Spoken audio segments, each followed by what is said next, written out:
So, do you guys remember that Ghostbusters reboot that was like a couple weeks ago? Well, it lost like $70 million for Sony, and they've already begun layoffs at Sony Pictures America. Sony Japan is not happy. You can blame whoever you want.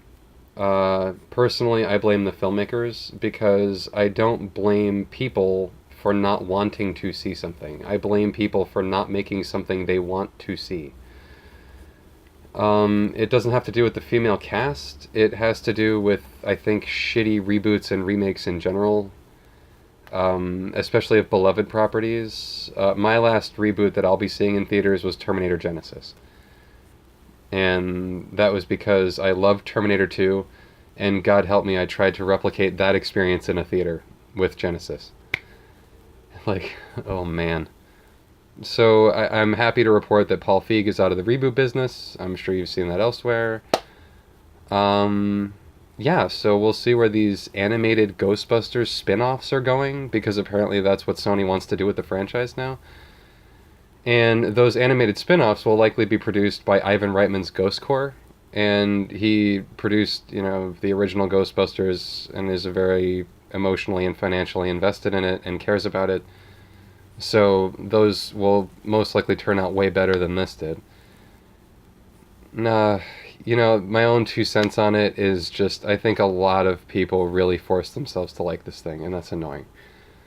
Um, you're not doing yourself any favor by hyping mediocrity. It just makes it look like mediocrity appeals to you. And that is how Sony will take it.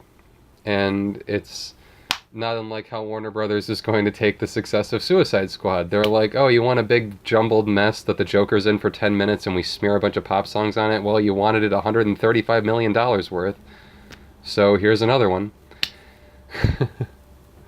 You gotta understand that, like, these studios don't have any incentive to inject artistic merit or quality into these films unless you vote with your dollars. And in this case, it was kind of a neither here nor there.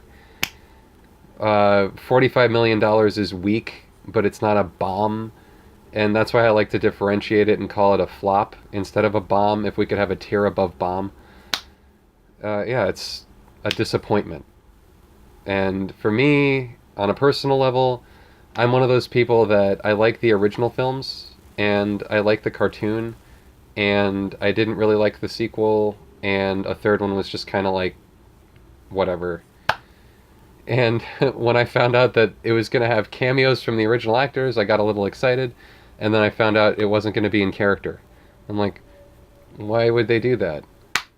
Like, why would they be in it, but not as their characters? Is it like a slap in my face? I don't know. Anyway, those are my thoughts. I don't think I've had a video on the Ghostbusters reboot yet, and that's pretty much all I have to say about it. So, take care, everybody. Bye.